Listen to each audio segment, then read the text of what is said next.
Hey everyone, Panyo here. Thank you for tuning in to another episode of After Dinner Mints. I highly encourage everyone watching to join us in the Art Blocks Discord. A link to our Discord can be found in the description of this video. As always, make sure you like, comment, and subscribe to your YouTube channel so you don't miss an episode of our weekly show. And now, once introduced, our guest for this afternoon, we have generative artist Steganon. Hey, how's it going? It's going well. How are you doing today? I'm doing great. Excellent. Well, I appreciate you joining me on After Dinner Mints. We're going to go over a couple of your projects and dive into a little bit of your background. But yeah, let's kick things off. And if you don't mind, can you tell us a little bit about your background? Yeah, sure. So I'm a computer engineer by education, and my career background is in very technical backend programming. I've worked on engineering, computer infrastructure, and software tooling for large corporations. I would say in my young life, I spent most of my free time on computers, and I've always loved learning how things work. So computers have really been the ultimate challenge in that.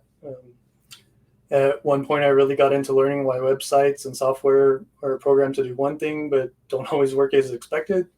And I came across this website called hackthisite.org, which was a safe place for learning computer security. They provided intentionally insecure websites and programs and allowed anyone to legally hack them. So I was really self taught at that point in programming. So later in college, I came across a TV show called The Screensavers, which had a segment hosted by Kevin Rose about hacking hardware. So I really had a huge interest in ethical hacking, and I focused on courses in computer security and cryptography and steganography. And but when it came to finding a job in those areas, it was quite different than what I expected because I wanted a job with creative freedom, and most of the computer security openings were very formulaic with pre-built tools that did most of the parts of the job that I would have considered fun. So my job path landed in what is now considered DevOps, which is basically solving unique problems for computer software and infrastructure all the time. I really love the dynamic of solving tons of different problems. So I've had lots of computer related side projects, and that got me into learning about distributed apps and eventually NFTs. And I'm a I'm now a generative artist, and I have two long form gen art projects minted on art blocks. Autology released in November of 2021, and Assorted Positivity came out recently in June of 2022. When I learned about art blocks, I wanted to see if I could kind of encapsulate my computer interests into a collection. And I've also found that it's important to me with my art that I shed light on the positive qualities and potential beauty that steganography can bring. So I hope I've done that and maybe even kindled some flames in people to learn more about steganography. Yeah, absolutely. I love your work, and we'll talk a little bit about those projects in just a few moments. But I'm kind of curious when you started getting into generative art. Were there any artists that kind of you looked up to or inspired your work? Maybe family members or friends, or how did that come about? Yeah, not many of my family and friends are into gen art. At least they weren't prior to me getting into it. But when I first looked it up to try to figure out what it was on Google, a couple of the first ones that came up were Manolo, which I think all generative artists know. Um, I really love the variety of textures that Manolo can fit in a single piece of work and really make it not only cohesive but really breathtaking. I think the other main one that came up was Jared Tarbell. There's a lot of his works that I really love, and then I have a lot of traditional artists that are inspirations to me, like MC Escher and Jackson Pollock and Pablo Picasso. So lots of different ones. Great. And obviously we're in this NFT crypto space. What was your introduction like into this space? And on top of that, did it instantly click for you, or was it something that took a little bit of time in order to make sense?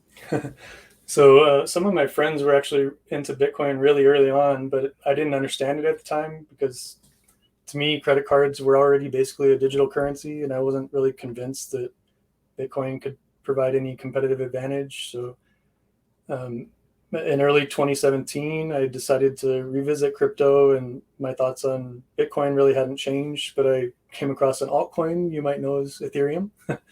And it was in the, I think, $40 range back then. Wow. And it was, ETH was much more promising than Bitcoin to me, but I didn't really foresee the path that it would take to get us to where we are today. And at the time, all of the smart contracts that I saw were just like gambling oracles and mini games. So I couldn't really justify buying any ETH, and I didn't want to mine either, although I had done some analysis and found that it was really profitable. Um, Finally, last year, I came back, and seeing NFTs, it all clicked how the use case for smart contracts were much larger than I originally imagined. And shortly after, I found art blocks, and the stars aligned, and I was inspired to mint my own gen art. Awesome. And speaking of that, can we actually first let's go take it back. Can we see some of your early generative artwork that you've created just to kind of get a sense of, where you started and where you are today? Absolutely. So yeah, so I released a Beyond the Code, or excuse me, Behind the Code recently for Autology, and you'll see that if you watch that the aesthetics actually began as like a 3D maze structure. I had lots of iterations of this algorithm, and most are based on the idea that a maze would be slightly offset in 3D space and drawn over the main canvas many times, and it created a lot of cool order and chaos. And so this was some of my experimentation with where the maze is a bit off center and the colors extend out from that maze toward the edges of the screen. And then I tried adding more texture in the background with the same kind of algorithm in the foreground. And this was a little bit of the variation that I was trying, where the maze would be drawn many times and kind of fade off into the distance. It almost looks like a mouth back here that's devouring all of these blocks. Yeah, that one's a pretty wild one right there. Yeah. And do you have any like inspiration when, kind of working on these pieces? Did you, I've talked to some artists and they get inspiration from, going to museums and, checking out exhibitions, but then a lot of people, talk about nature. And so I'm curious to know where you get inspiration for building out these pieces right here. So these were really just experimentation and just trying to learn the techniques that I'd seen in some of those gen artists that I mentioned, like Manolo and Jared Tarbell. Yeah, so a lot of this was just experimentation.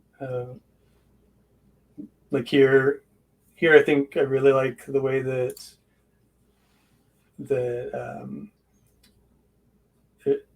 this was actually the maze that was drawn many times. So it's really interesting to look at it for quite a while and actually see that it's just one maze that has different gradients on it drawn several times.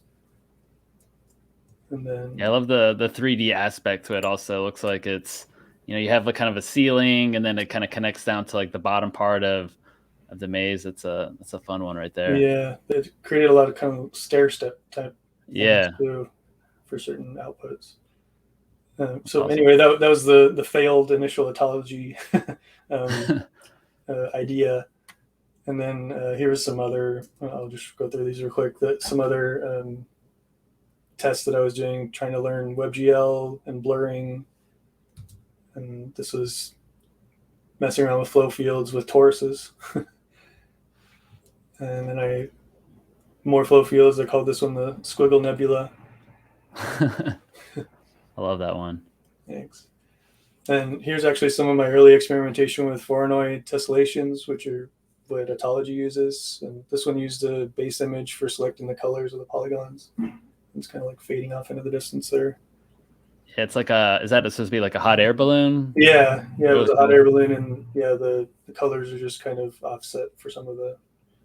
And so is that based off of a photo or how does that one how does Yeah, that one work?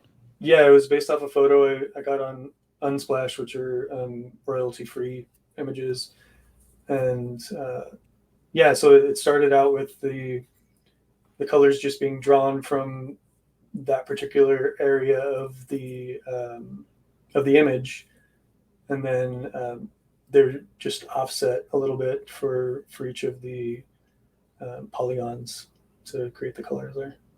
Very cool. Yeah, and then one more. This is playing around with particle splines, which Jared Tarbell used in quite a few of his works. So I was trying my own ways of doing things. Great. No, I think that's awesome. It's always cool to see kind of the early experimentation that artists have, before they've, kind of launched a couple projects. Mm-hmm. And speaking of projects, can you share with us the first ever NFT that you minted?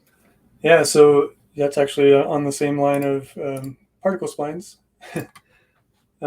So first when I went into it was actually a series called Friendly Abstractions, which I created as a tribute to Jared Tarbell. So I got his permission to create this derivative of his work, which was Sand Traveler was his initial work, and I really tried to make it my own and make it a long form project in this. So there was 100 of these that I released slowly over time when I first got into Gen Art. And where can people find this? Is that on OpenSea? Yeah, these are on OpenSea. Yep. Cool. And I'm interested to know, how did you decide on which piece? I mean, it sounds like this, like you said, this kind of a smaller long form project where they had 100 pieces. How did you decide which one you wanted to mint? Was that an easy decision, or did that take a little bit of time? Yeah, so I was actually really practicing at this point to do art blocks. So I kind of treated it like a long form art project where I was minting almost every one that I would do. I just minted them slowly over time. So yeah, I minted almost every one that I tested. Awesome. I love that. And early on, or maybe even now, how do you prepare for coding a project yourself? Do you go specific place? Like, do you have kind of just like a routine to get you in the zone to start coding, or how does that look for you? I'm generally working on several projects at once, and I have tons of ideas in my war chest for later. So I don't think there's anything I specifically do to prepare for a new project except being open-minded, really, because I like to approach all of my projects as experiments, and my initial ideas tend to evolve as I'm working on the code. I'll have a basic concept and then realize that something I accidentally came across was even better. So I actually think that in my case, the lack of preparation can be a positive. Yeah, absolutely. That's awesome. Well, I want to talk a little bit about Autology. I don't want to talk about it too much. We'll get into it a little bit later on, but you've recorded Behind the Code recording just a couple weeks ago, which is very specific to this project. But, to kind of just touch base on this project just a little bit, can you tell us about the concept for this one?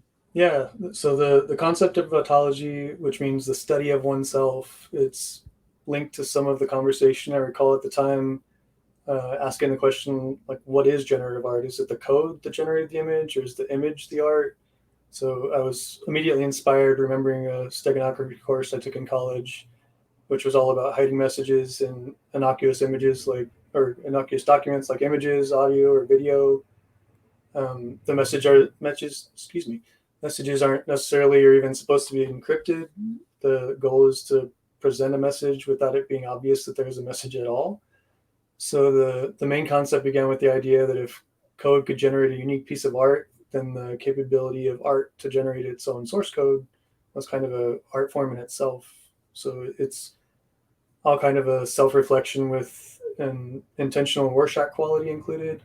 And at its core, the Autology algorithm uses Voronoi tessellations, but when I fixed a bug for something, I accidentally broke that tessellation and added some negative space, which really helped to form the whole aesthetic. And as I experimented with the algorithm, I was reminded of indigenous art, which led me to lean into the anthropological influence too. And since the steganographic source code allows you to regenerate each piece from just a saved image, the project can really stand alone, independent of the blockchain.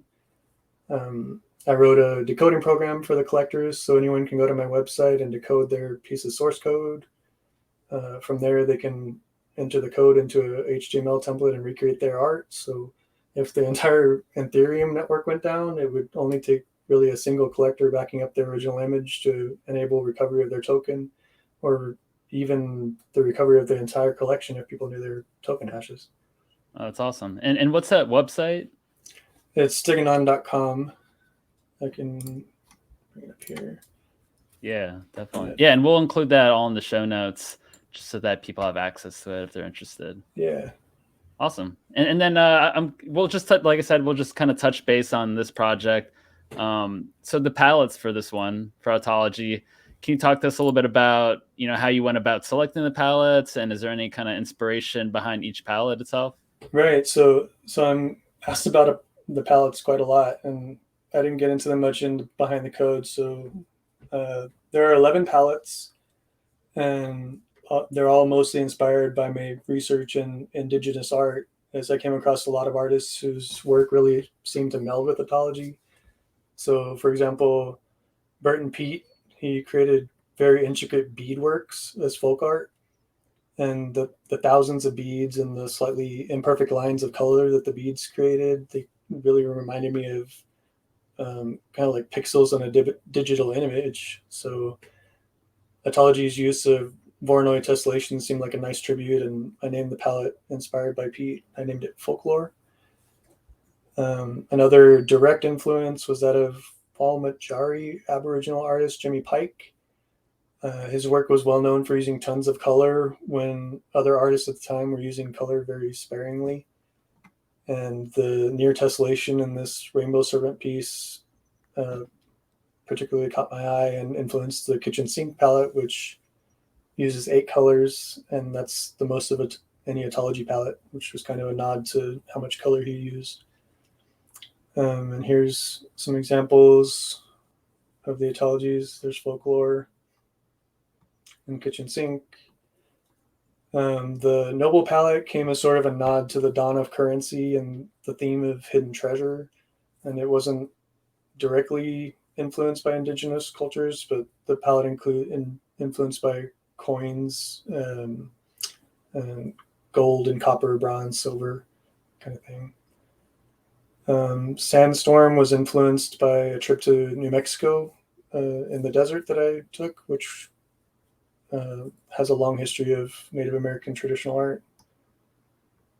The monochrome felt like an important one to include, basically because I feel like most projects benefit from a monochrome or a black and white palette. So I chose shades that were kind of reminiscent of stone there. Speedboat was inspired a bit by Native American turquoise art. Aurora is kind of a way to imagine how indigenous peoples would look in awe at the uncovered night sky. So yeah, choosing palettes was a long process, and well, I don't recall such direct influence for the other palettes like the Calico and Jazzercise and Purple Ice, Capture the Flag, all those. I know they were mixed in with all of my research, and other ancient art forms like mosaics with stained glass, stone, or tile can easily be tied in as well. Great. I'd like to go over how the algorithm works a little bit, if that's cool. Yeah, absolutely. All right. So in the Autology Behind the Code video, I go into detail about how the Autology algorithm creates plotted base formations on a grid, and how the Voronoi tessellation, color maze, and polygon resizing works with glitch rules and all that stuff. So I figured here I'd quickly show some of the algorithm stages, because I'm told it's pretty interesting to visualize how a canvas of dots like this becomes this. And it's fun to try to wildly guess at what the final piece might end up looking like too. So first, the algorithm plots points in formations that are laid out in a grid. And then some of those point formations get rotated. And then a tessellation is created and a color maze is created. So basically, of those points, it creates polygons that only contain one of those points each. and then the polygons are resized, and the background fills in. And finally, the polygons are resized a few more times and layered on top of themselves to kind of give it some texture. And then there's the final piece. This is Autology 514. And I'll go through some more quickly just because it's fun to see the progression. Yeah, I love this. This is great.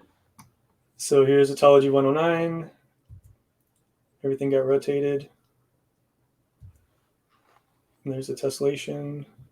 And then, as far as the rotation, is that based off of the hash? Like, depending on it, it'll kind of be determined on certain, numbers or letters inside the hash. So it's not directly. It does use the hash. It uses the hash as a seed to a random number generator. So basically, each time I call a function which gives me a number between 0 and 1, and I use that as, in this case, how much to rotate it. So I would say, like, if it were 1, then I would rotate it all the way around with like 360 degrees. And if it's half of that, I would only rotate half of that. So it's kind of like 2 pi times whatever my random number would be. So yeah, that's how that's done. So here's just more of the. I'll show you a few more. So here's the point formations. Just a few of them got rotated there. That looks quite different with all of the tessellation there. Yeah, definitely. And then the shrinkage. And then the extra texture. And then this final. This is 164. Yeah, that's a beautiful one. That one's a nice one. It kind of looks like it has like different, almost like scales from a fish on that top section. Yeah, somebody had told me that it looked like a salamander eyes up here, I think. Mm-hmm. Yeah, I could totally see that. It's awesome. It's a great one. Yeah. And then here's another one, point formations. Just the bottom was rotated. And then when they get shrunk, it looks quite different. This has a glitch effect, which kind of randomizes how much things are shrunk. And then there's the final. And then here's another one. So there's the shrinkage, adding more texture, and the final. It's kind of cool to see, that process, how it starts, and then, like you said, the rotation and the different layers that are involved to, to kind of create each mint. But yeah, so now that you've seen how several autologies are created, I thought you might want to play a little game, and I'll call that guess that autology. Absolutely, I love this. Yeah, let's definitely play. So I'll show you one of the intermediary steps and see if you can guess the final output. Okay, great. So here's an example. At the second stage where the point formations have been plotted and they've already been rotated, and I'll give you 4 multiple choice options and see if you can guess which one it is. Okay. So it's about 2 sections. I'm gonna guess the bottom left. Ooh, nice one. You got it. Oh. Yeah, this very dense formation on both the top left and right. Mm-hmm. We're pretty good tellers on that. Yeah, absolutely. So here's another one. Same stage in the game there. Might be a little more difficult. I'm gonna go with the top right. Top right. It's actually A. So okay. This one was a little tricky because some of these outermost polygons were dropped due to the margin feature, which I haven't really mentioned to you personally. But so you can see the densely filled area over here. That would be a good thing to look for. So we can do a couple more. Yeah, definitely. This is from a different stage. This is the color tessellation stage. Okay, so I can see a little bit of the color already. So my guess it's the bottom right or the top left, but I'm gonna go bottom right. Bottom right. Yep. Yeah. Nice job. Cool. So one more. So this is the last one. Same tessellation stage and with the color maze. Any guesses? I'm gonna go with the bottom left. Ooh, it's actually B. Uh So there's a little spiral here. I think that would be the most telling okay. thing. Yeah. Yeah. Anyway, thanks for playing that. That was fun. Yeah. That was great. I appreciate you sharing that. And now I want to jump in. Do you have any favorite mints that kind of surprised you, or that are personal favorites that have a little bit of meaning to you? I've noticed that when people, I remember after this project was released, a lot of people were kind of going through the mints and they were talking about how they saw owls and Hmm. different animals or different things. So I'm curious to know if this made the cut of some of your favorites or things that surprised you. Yeah, I mean, I kind of hate to play favorites, but let me first start with the biggest surprise that I saw. So this is number 995, and the algorithm initially places the points in a 2 by 2 grid, and or sorry, in a grid, and this one was a 2 by 2, and anything 2 by 2 or less is kind of unpredictable as to what it's going to create, and it might even feel like it came from a different collection altogether. Yeah. Um, Did anything come like that when you were testing out this algorithm?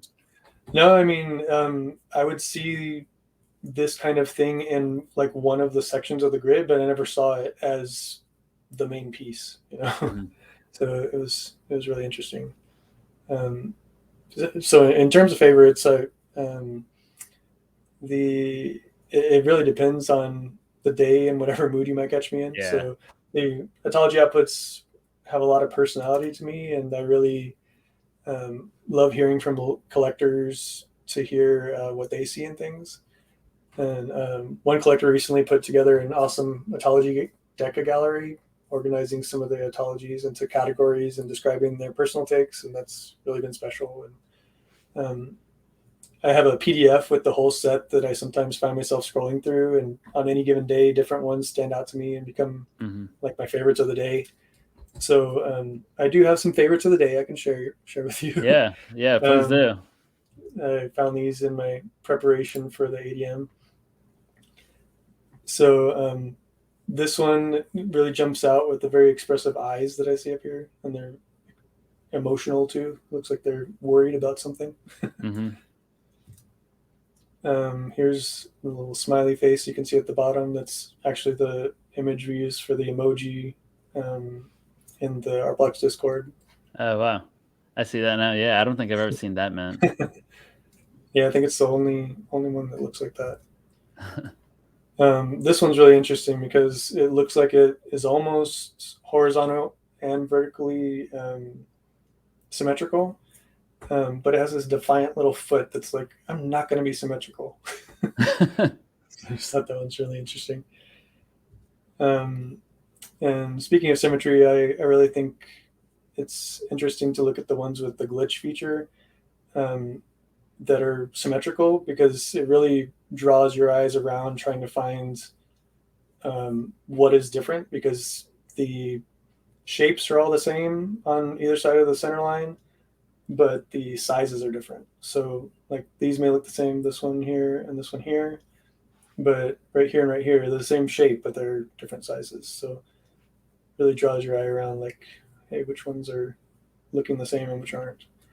Yeah, I love that. And then I call these the Autology droids because they remind me of Star Wars droids. Um, so here's Owl, like you mentioned. This one's pretty expressive because I feel like I see allies up here, the beak right there, kind of a body with like his or her fists on their waist, kind of Mhm. angry about something maybe. And here I really love there's quite a few of these, how it looks like in these dense areas with the glitch effect where they're kind of reflecting light, which is really cool. Just little sections of it. Yeah, that one's a there's a lot going on in that piece right there. Right. Yeah. And then I think this is the last one I have. This is a very chaotic one, but I love the little feet down here at the bottom. Oh yeah, I love that. That's so cool. Yeah, this is definitely a project where you have to spend time kind of going through each mint carefully because there's just kind of a lot of, fun surprises that you can kind of point out, as you Right. look through each mint. Yeah. Very cool. Well, I appreciate you sharing those. For anyone that has uh, interest in learning more about this project, Steganon did do a behind the code on Autology. We'll share a link in the show notes for today's YouTube video, and yeah, feel free to check it out. It'll be great. I haven't checked it out yet. I know it just pre-recorded just a couple days ago, but yeah, excited to dive into Autology a little bit more. But I do want to talk about your latest project called Assorted Positivity. Yeah. Yeah, maybe you can kind of kick things off and tell us a little bit about the concept behind the project, and then also, the meaning of this project name. Yeah. So let me pull up a background video here for you.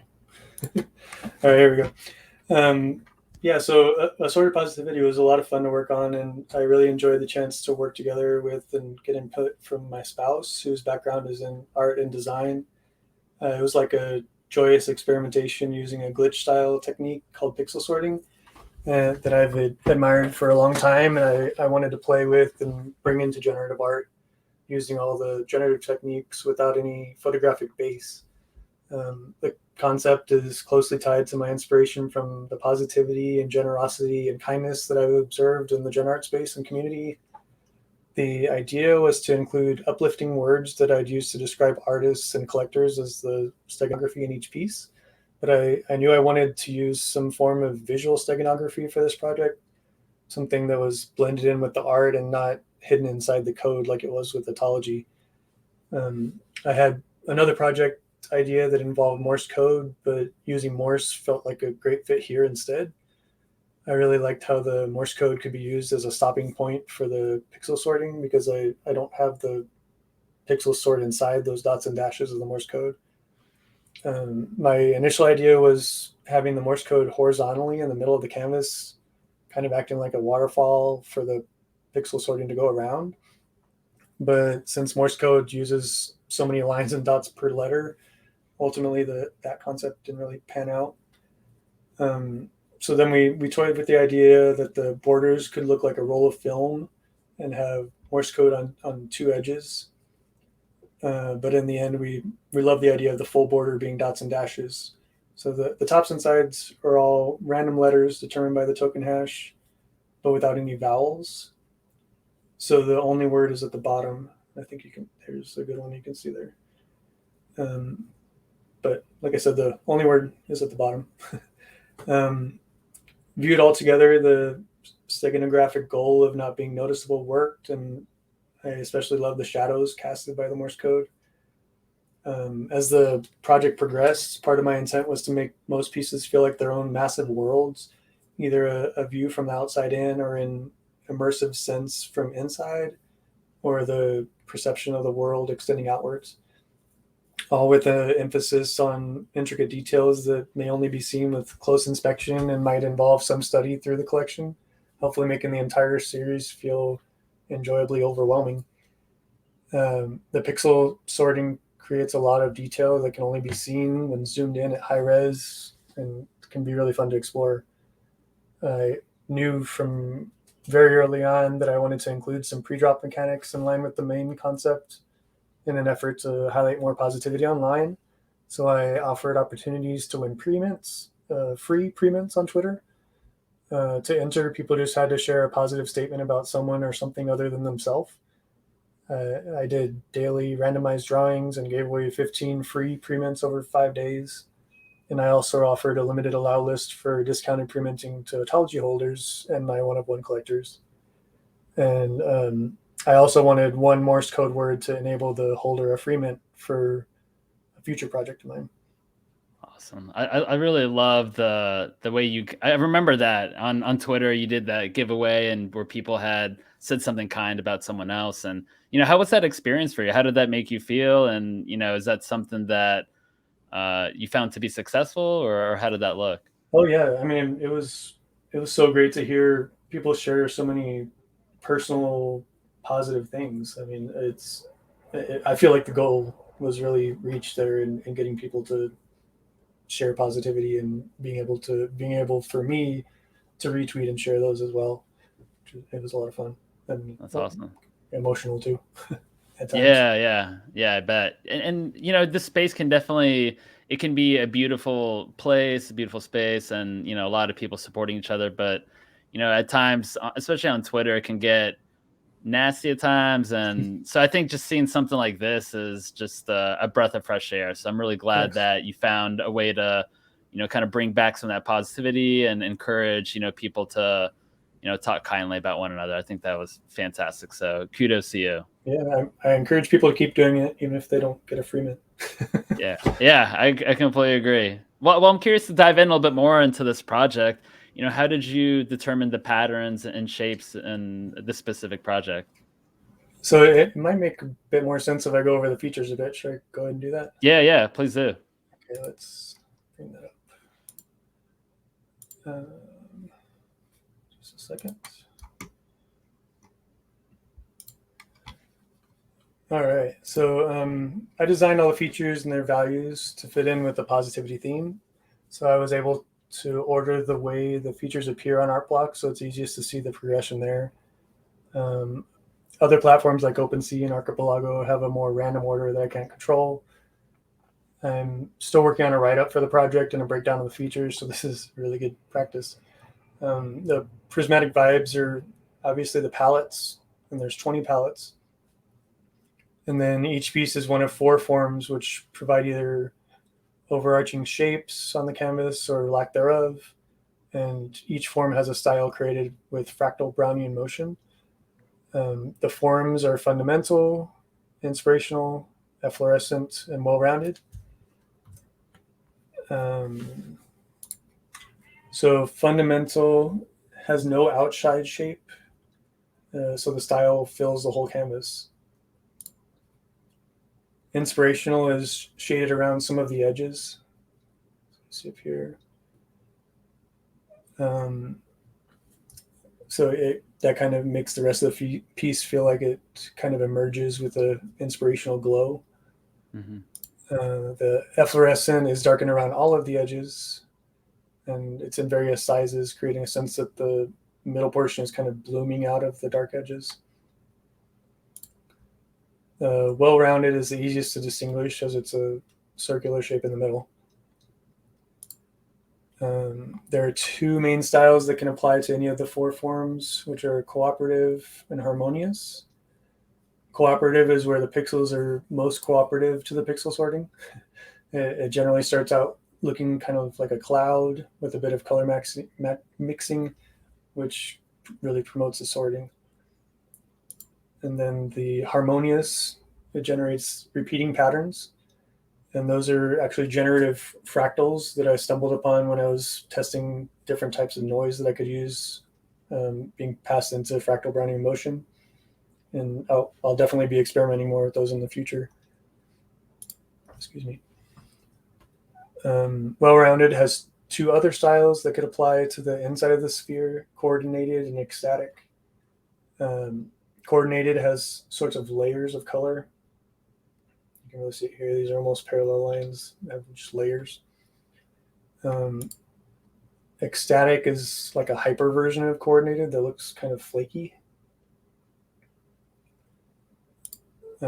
Well-rounded also has the option to have a style in the background, which is named surrounding style. The styles are the same as the others, with the addition of forthright, distinguished, or no background. So forthright has horizontal lines in the background,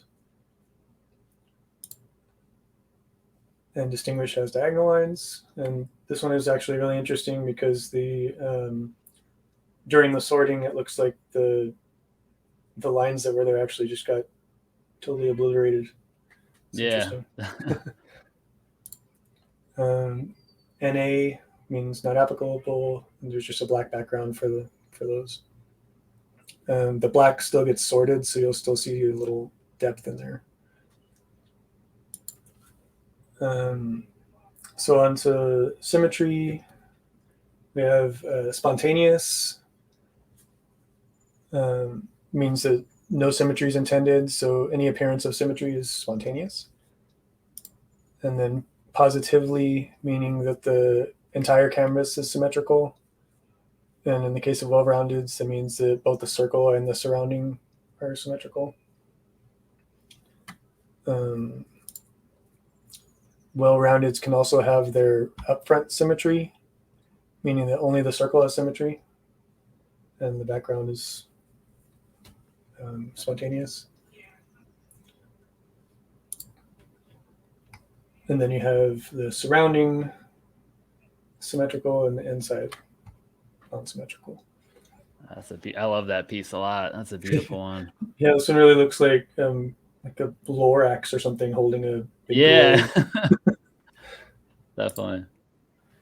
So then on to what sectional means. So we have boundless, which means that so this has to refer with this refers to the pixel sorting. So boundless means that the pixel sorting is only stopped or changes direction or anything around the Morse code. So the Morse code itself is never pixel sorted. It's just what happens around it. So boundless, that's the only thing that stops the pixels. And then we have singular, which you can see there's a line here now. This is zoomed in, by the way. A line here. And each of these lines that I'm going to talk about here changes the direction of the sorting. So here you can see it's kind of diagonal. And then within the main image, it's just going vertical. And then singular black and white, it's basically the same as singular, except it kind of has a frame now where it inverts the colors and turns them into black and white. And then we have multifaceted, which changes it quite a few times. So we have the borders going one way, and then you have the after that initial borders going diagonal, then changes again, and it changes one more time. So that really accentuates the pixel sorting there because it changes so many different times. Epic, this only happen, or this does not happen on well-rounded, but it applies to all the others. And the left is an epic one, right is not. What it does is it adds some brightness and darkness within the colors, so you can see a lot more shading within that color. Mm-hmm. And then we have ET, and that's the final feature. It only applies to well-rounded forms, and it creates kind of a slew of chaos. It includes inverting the palette colors, and there's only 12 ETs in the collection, and that's less than I anticipated based on my thousands of test batches. And interestingly, the first ET did not occur up until mint 80, so it really felt like a long wait since almost 60 mints were pre-minted before the public drop. So yeah, were you kind of freaking out a little bit that maybe there wasn't going to be an ET that showed up? I mean, I knew there would be one. It's just well, I didn't know a matter of time. I really thought there would be one because I forget what my odds were, but it was just something higher than what I would expect. Usually it's like within the first 30 or something that I would see one, and didn't see one for 80. So here's two APs with nearly identical traits, except the left one has ET.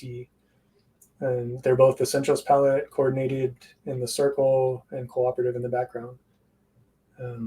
There are a few extra distinguishing compositional components that are not searchable by feature, but I'll get into those when I write my write-up. So, cool. Yeah, that's the features. Awesome. And I'm, before we X out of this specific slide, what is oh, well, it's fine. What does ET specifically, mean as far as a feature? So I originally wanted to name it like Alien, so that's a reference to ET. But the goal of all of my traits was to have them named something positive. So if we go back, I named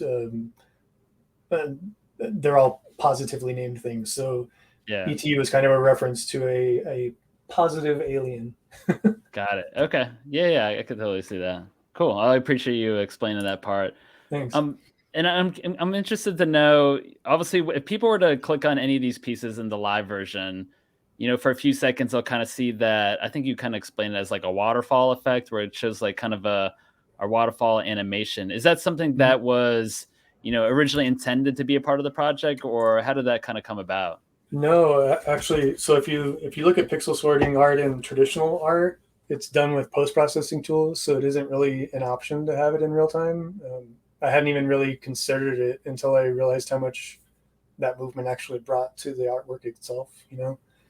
And it takes a long time to render too. So I initially developed my own pixel sorting function, but as I kept researching, I came across an algorithm developed by CypherD, which was purely WebGL, and being allowed to see that in real time, it just brought so much to the art that I had to have it. So I got their permission to use a version of their algorithm, and now I think watching the pixels sort themselves out is the most fun.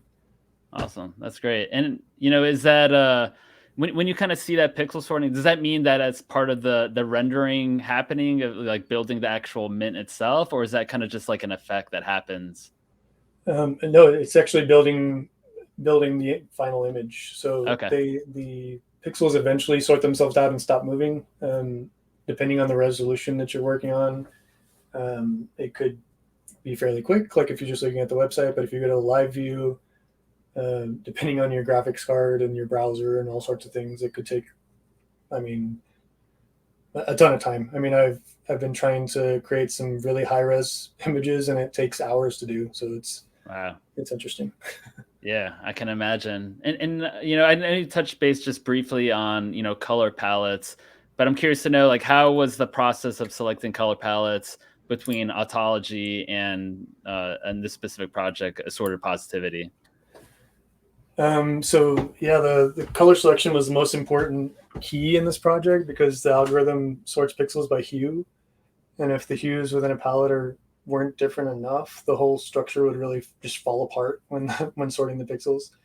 And if they were too different, the outputs wouldn't get sorted at all, and it would kind of defeat the whole concept. So if you've worked with hues before, you might know that black and white are the same hue, and all different colors can actually have the same hue. Different colors with similar hues can generally be great combinations for most projects, but it's really frustrating when trying to debug any issues when sorting by hue. Yeah. And yeah, since I can do a true monochrome palette, which would be varieties of the same hue, essentials is my take on pixel sorting monochrome, which is just the bare essentials of differing hues to pixel sort. Mhm. Okay. And I'm interested to know, there's collectors on the Art Blocks platform where they kind of look into, collecting from between projects and kind of combining them as part of a set. Was that, did that come into play at all when you were building out this project between Autology and this Assorted Positivity? Did set making become, part of the process? Um, Not specifically. I mean, there were a couple palettes that I lightly modified, or so Jazzercise I lightly modified to make it work with pixel sorting, just because I loved how good it looked in this project. So Hmm. that carried over to be possibly paired with something from Autology. Um, and like I said, Essentials was something that I really wanted to get working, just because I feel like we should have a monochrome palette. Yeah, And then absolutely. another one was the lore palette in Sort of Positivity was a modified version of folklore from Autology, which initially wouldn't have worked, but I love the color so much that I tweaked them enough to get them to work with AP. Cool. Awesome. And I asked this to all the artists that I mean, I try to ask all the artists on After Tenements is, how do you know when a project is complete? I feel like that's got to be really challenging as an artist, especially with something that's kind of long form and you're not kind of unsure what the final outputs will look like. But yeah, how do you how do you know when a project such as this is complete? I think it was Leonardo da Vinci that said, "Art is never finished, only abandoned." And that quote really resonates with me. I can always feel like there's more to do to enhance a project. And at some point, I just have to set a deadline for myself in order to convince myself that I should be done and just stop. Or Yeah. actually, with Assorted Positivity, I hit a point where I found myself reverting updates that I made. And that's when I realized that it was done. Cool. I love that. And with this specific project also, like how do you prefer the art to be displayed? I know artists are very specific sometimes as to how they want the art to be displayed, in an exhibition, or, do you prefer it to be printed, maybe on a digital screen or another method?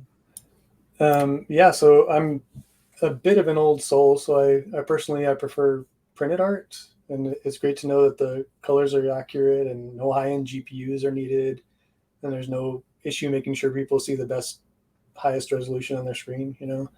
But there's obviously pros and cons for both print and digital.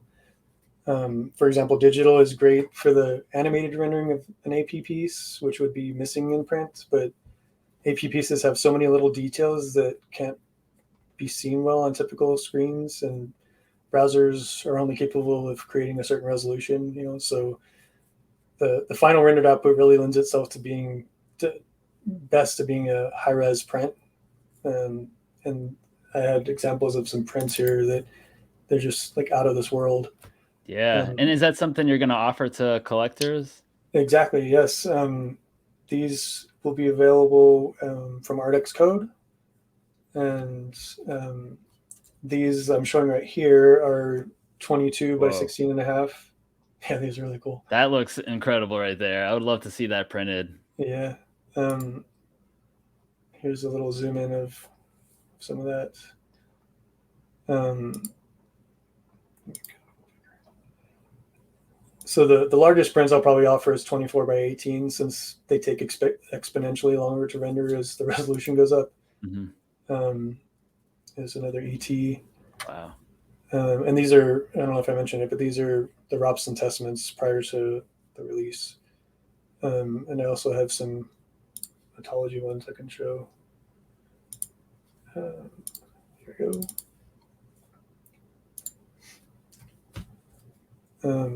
Yeah, Autology, the prints are inherently missing the embedded source code, obviously, but I've printed some Autology pieces and they look amazingly well represented on textured Yeah. archival paper and up on a wall.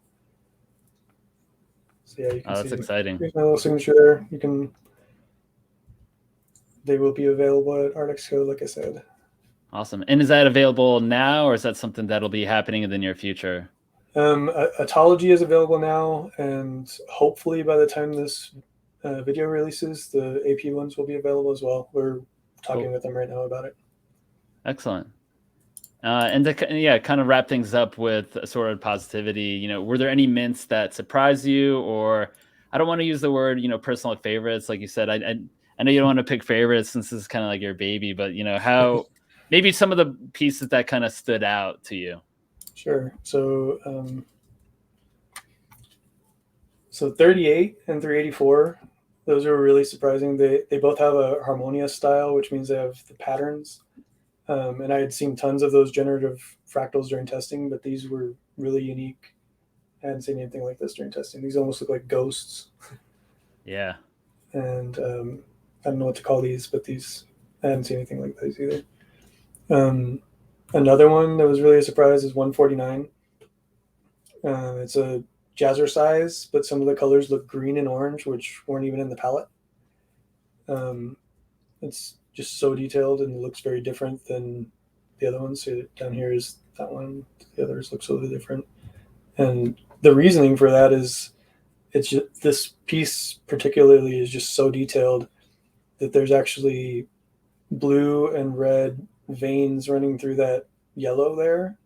And from a distance, our eyes combine those and mix them so they look orange and green, which is just really interesting. I love that. Yeah. Cool. Well, I appreciate you talking, to me about assorted positivity and, Autology. And I just had a couple more questions before we kind of wrap things up. Are Mhm. there any techniques that you're hoping to learn, for future projects? And if so, like what kind of techniques or tools are you trying to learn for the future? Yeah, I definitely still feel like a noob when it comes to WebGL, and that's what I use for AP. And I've already realized that I could have made the AP code much smaller and more efficient. So I want to continue learning WebGL. I also want to incorporate AI in the future, and I already have some ideas for that. And so learning and trying new things is what drives me. So I'm excited to be in the position where I can experiment. Awesome. And do you have any, exhibits or projects planned for the remainder of the year? I know you just completed Assorted Positivity, but yeah, always, I think everyone's always curious, like, all right, what's the next thing? What's the next thing that's happening? Well, a couple Autology pieces were selected for NFT Liverpool at Adelia Art Gallery, and the exhibition was curated by some high-profile names, and the styles of work span the whole NFT universe. Um, the event is going on through August, and the Autology pieces will be displayed alongside other works curated by Divergence team member Aran and also DK, the loop animator. Those will be displayed July 26th or 31st. And for the whole event, about 1,500 works were selected from close to 6,000 submissions. Wow. Yeah, so Iran curated Autology 125, which is this one. We call it the Jovial Owl, and it's owned by D. Yeah, I Bachman. definitely see that. All. And then Autology 133 is owned by the 6529 Museum. So tickets are free, and they're available at nftliverpool.adelia.com. And special thanks to D. Bachman and Punk 6529 for allowing me to submit those for the collections from their collections. Great. Um, Always love to hear that. yeah, and also not the a specific exhibit's been lined up for this, but I commissioned a couple of Autology pieces to be mosaics actually. So Oh, no way. that's pulling up an image for you. So yeah, I've been working with a talented mosaic artist in Virginia, and we've been working several months on this. And the first one should hopefully be completed around the release of this video. And the creation process is really cool, and I'll try to be posting some of the work in progress photos and video that she sent me. Cool. So And there's one, and there's another. is that going to be open to, other collectors as well, or are you kind of just testing it out with, these few mints first and then going from there? I I'm sure we will open it up um, to collectors eventually. The process takes a long time, so if they're open to to waiting for that, then I'm definitely open to figuring out how we can do it. Cool. Yeah, Great. I'll be planning on doing some sort of giveaway for it. This is actually a Robson Testament, and I'm planning some sort of giveaway for this one as the mosaic itself, not the mint. But I'd love to give it to a collector, someone who'd really appreciate it. So it's also important to do it legally and fairly. So that's coming up in the Yeah. near future, but we'll figure out how to do that soon. Okay. I'll share more Excellent. info on Twitter and in the Art Blocks Discord. Cool. And this kind of goes on, naming a sort of positivity and kind of showing people to be kind and our space that we've created. But mental health is, I think, is so important in the space. And once you wind down a project, or once you've completely finished coding a project, how do you go about you know returning back to your zen state of mind, so to speak? Yeah, mental health is really important. I imagine what works for everybody is likely different. I found that for winding down, especially if the project ends out fast, that it's important for me to take some time and admire all the mints and kind of recenter with my family. As an artist, many things like floor prices and collector sentiment are out of my control. So I try not to compare a project's success relative to others, and I generally feel more at peace then. Um, for me, the process of coding is a lot less mentally taxing since I can go at my own pace and stay in my own bubble. Um, I can take time off when I need it, and there aren't as many outside forces and opinions addressing the situation. Hmm. So coding's most fun for me. I enjoy connecting with collectors, especially recently. Um, yeah, at the same time, it becomes much more intense when I'm expected to become more than an artist once the project is out in the wild. I don't have experience in the traditional art space, but the way I understand it is artists have galleries, agents, and assistants working for them. And I think in general, NFT artists, myself included, seem to try and tackle all those roles themselves. So it fully makes sense why it can be overwhelming. So anyway, after a project is released, I generally take some time away before being fully available or continuing work on any other projects. And when I'm available or when I'm able, traveling can be therapeutic. And it's also helped to promote more creativity for future projects. So basically, I give myself a little holiday every once in a while. Cool. I think that's totally necessary, and I appreciate you sharing that with us. Thanks. And finally, how can people reach you? Should they have any questions? I know you have a website, and maybe you want to drop some social media plugs. Yeah, so I'm reachable on Twitter at Steganon and in the Artblocks Discord channel. And my website, steganon.com. There's also some detailed background story on Autology and a breakdown of the algorithm there if you aren't able to see the behind the code. Um, and I will also be updating the website with a write up about Assorted Positivity soon. Very cool. Well, Steganon, I really, really appreciate you joining me on After Dinnerments. It's been, a pleasure kind of learning about your projects on Art Blocks, and then also learning about your background, as well as other things. So I appreciate you being on After Dinnerments today. Yeah, thanks for having me. It's been great. Cool. Well, we've got a couple news and notes. Just as a reminder, all of the After Dinnerments shows have been turned into a podcast.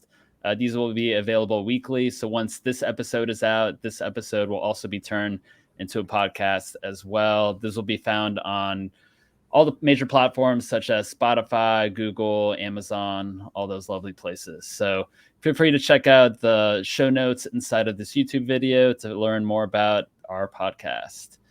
Finally, we have a weekly newsletter that gets delivered once a week with information on upcoming drops and generative art related news. You can find a link to the newsletter in the description of this YouTube video.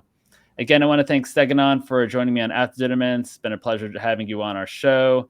For everyone tuning in, make sure you comment, like, and subscribe to the Art Blocks YouTube channel. Be kind to each other, buy what you love, and we will see you all next week. Thanks a lot, Steganon. Hope you have a great day. Yeah, thank you. Bye.